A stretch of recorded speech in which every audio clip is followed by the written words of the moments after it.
So ఫైనల్గా బట్టి గారు కూడా డిస్ప్యూట్ చేయలే.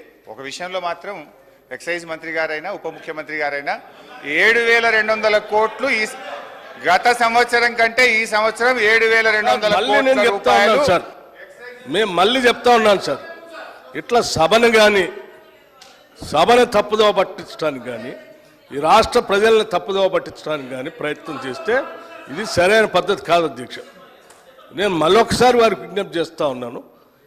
నేనటో ఒప్పుకున్నాను అటు వారు చెప్పిన దానికి. ఏ ఒప్పుకున్నాను అధ్యక్ష? మీ ముందే కదా మాట్లాడింది. అంటే ఇంతకంటే పచ్చిగా నేను అనకూడదు మరి అబద్ధం అని, ఇంతకంటే సత్యదూరమైనటువంటి మాటలు ఎంత భయంకరంగా ఇట్లే భ్రమలు కల్పిస్తే ఎట్లా అధ్యక్ష? అది హౌస్లో నిమిషాల్లోనే, రోజులు కూడా కాదు, నిమిషంలోనే ఎంత భ్రమలు కల్పిస్తే ఎట్లా సార్? ఇప్పుడు నేను ఏం తప్పు చెప్పలేదు అధ్యక్ష. పోయిన ఆర్థిక సంవత్సరం కంటే ఈ ఆర్థిక సంవత్సరం ఎక్సైజ్ మీద 7,200 కోట్ల రూపాయల ఆదాయం పెరుగుతుంది. ఈ సంవత్సరం 42,000 కోట్ల రూపాయలు ఎక్సైజ్ మీద మేము ఆదాయం తెచ్చుకుంటామని బడ్జెట్లో పెట్టారా లేదా బట్టి గారిని చెప్పమనండి. మళ్ళీ ఒకసారి చెప్తా మీకు లెక్కలన్నీ మీరు మాట్లాడేటప్పుడు. అయినా మీరు తొందరపడుతున్నారు కాబట్టి చెప్తున్నాను. ఇప్పుడే చెప్పండి, అప్పటిదాకా ఎందుకు? ఎక్సైజ్లో మేము ఆక్షన్ పెట్టాము గత సంవత్సరం, అందుకే మాకు ఆదాయం పెరిగింది. ఈ సంవత్సరం కదా పెట్టాల్సింది, నిజమే. మేము కూడా అనుకున్నాం ఈ సంవత్సరం కదా ఆక్షన్ పెట్టాల్సింది. మీరు ముందే ఎందుకు కూర్చారు అధ్యక్ష? ముందే ఎందుకు కూర్చాను? ఎందుకు కూర్చారు? మీరు ఈ సంవత్సరం పెట్టాల్సిన ఆక్షన్ ముందే ఎలక్షన్ కంటే ముందు ఎందుకు పెట్టుకున్నారు?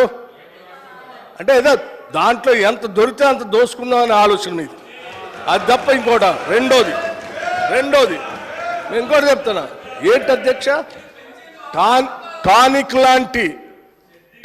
లాంటి షాప్స్, దుకాణాలు పెట్టి ఆక్షన్ ద్వారా స్పష్టంగా ప్రభుత్వానికి రావాల్సిన ఆదాయాన్ని ప్రభుత్వానికి రానియకుండా, సంబంధం లేకుండా అడ్డగోలుగా మీరు లైసెన్సులు ఇచ్చి టానిక్ లాంటివి పెట్టి ప్రభుత్వానికి రావాల్సిన ఆదాయాన్ని కొద్దిమంది కుటుంబాల చేతుల్లో బయటట్టు చేశారు.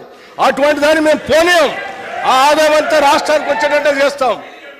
అటువంటి వ్యక్తుల చేతుల్లోకి రాష్ట్ర ఖజానాన్ని పోనీయకుండా మేము జాగ్రత్త కాపాడుతాం. ఆ లెక్కలు కూడా చెప్తాను. మీరు తొందరపడుతున్నారు కాబట్టి ముందే చెప్పాను, ఇంకా ఉంది దాని గురించి అన్ని చెప్తాను. మీరు విన్నారు, ఈ సభను వింటున్న ప్రజలు, చూస్తున్న ప్రజలు కూడా విన్నారు. నేను చెప్పిన 42,000 కోట్లు ఎక్సైజ్ మీద ఆదాయం పెంచుకుంటున్నారు. గత సంవత్సరం కంటే 7,200 కోట్లు పెంచుతున్నారు అనే దాన్ని డిస్ప్యూట్ చేయలేదు. నేను చెప్పింది నిజం. అయితే వారు కొన్ని స్వీపింగ్ రిమార్క్స్ చేసినారు. మేము ఏదైనా తప్పు చేస్తే మీరు ప్రభుత్వంలో ఉన్నారు, ఎంక్వైరీ వేయండి, చర్యలు తీసుకోండి, వీఆర్ ఎట్ లిబర్టీ. కానీ బాధ కలిగే అంశం ఏంటంటే, గౌరవనీయులైనటువంటి మన సభానాయకులు సభలో లేరు. గతంలో మా మీద ఆరోపణలు చేశారు. తెలంగాణ బెల్ట్ షాపులు తెలంగాణ అయిందని, బొందలగడ్డ తెలంగాణ అయిందని వీళ్ళు మాట్లాడారు. మరి ఇప్పుడు మీరు మద్యాన్ని నియంత్రించి బెల్ట్ షాపులు ఎత్తేస్తామని మీ ఎన్నికల మేనిఫెస్టోలో చెప్పారు. నిజంగా మద్యాన్ని నియంత్రిస్తే, బెల్ట్ షాపులు ఎత్తేస్తే ఆదాయం 42,000 కోట్లు ఎట్లొస్తుంది? అంటే మీరు బెల్ట్ షాపులు ఎత్తేస్తారా, గల్లీకి ఒక బెల్ట్ షాప్ పెడతారా, లేదు ఏ రకంగా ఆదాయం తెస్తారో గౌరవనీయులు ఆర్థిక మంత్రి గారు సమాధానం చెప్పేటప్పుడు చెప్పమనండి. నేనేమంటున్నా అంటే, మీరు ఆదాయం పెరుగుతుంది అన్నారు. ఆ 7,000 కోట్ల రూపాయల ఆదాయం ఎట్లా పెరుగుతుందని ప్రభుత్వం భావిస్తున్నది? ఏ రూపంలో పెంచుకుంటారో మీ సమాధానంలో చెప్పండి. నేను బడ్జెట్లో చూశాను అధ్యక్ష. బడ్జెట్లో ఒక 2 విషయాలు చెప్పారు. బీర్ల మీద ఆదాయం 2,760 కోట్లు పోయిన సంవత్సరం బీర్ల మీద ఆదాయం వస్తే, ఈ సంవత్సరం బీర్ల మీద 3,500 కోట్ల ఆదాయం వస్తుంది అన్నారు. అంటే బీర్ ధర పెంచుతారా, ఎట్లా వస్తుందో చెప్పండి. రెండవది, చీప్ లిక్కరు, విస్కీల మీద గత సంవత్సరం 11,000 కోట్లు వచ్చింది, ఈ సంవత్సరం 15,500 కోట్లు వస్తుందని స్పష్టంగా బడ్జెట్లో పెట్టారు. అంటే చీప్ లిక్కరు, విస్కీల ధర పెంచి ప్రజల మీద భారం వేస్తారా, ఎట్లొస్తుందో సమాధానం చెప్పండి. స్ట్రైట్గా అడుగుతున్నాను. సో మొత్తంగా ఈ ఎక్సైజ్ ఆదాయాన్ని దయచేసి ప్రజలను, ఈ తెలంగాణను బొందలగడ్డ తెలంగాణ చేయకండి, బెల్ట్ షాపులు ఎత్తేయండి.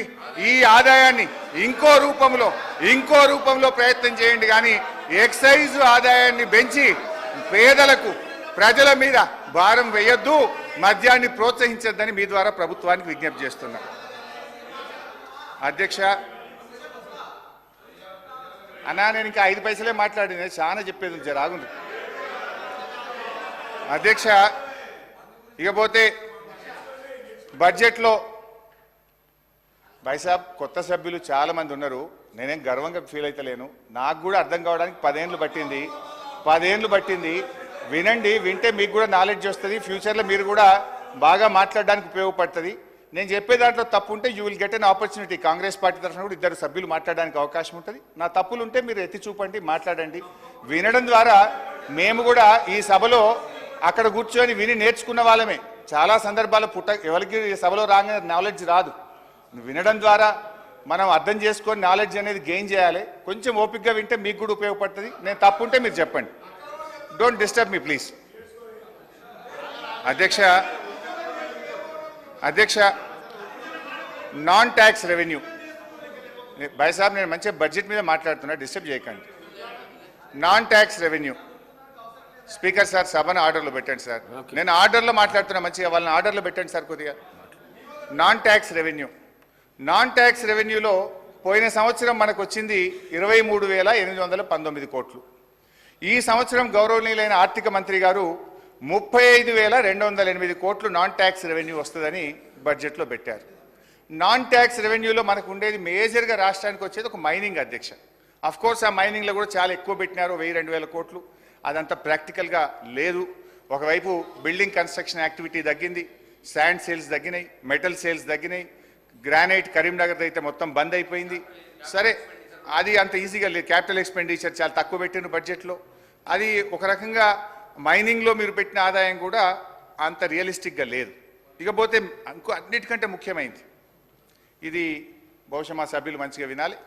మేము గతంలో రెవెన్యూ రిసోర్స్ మొబిలైజేషన్ కింద ఒక 6,000 కోట్ల రూపాయల భూములు అమ్మాం.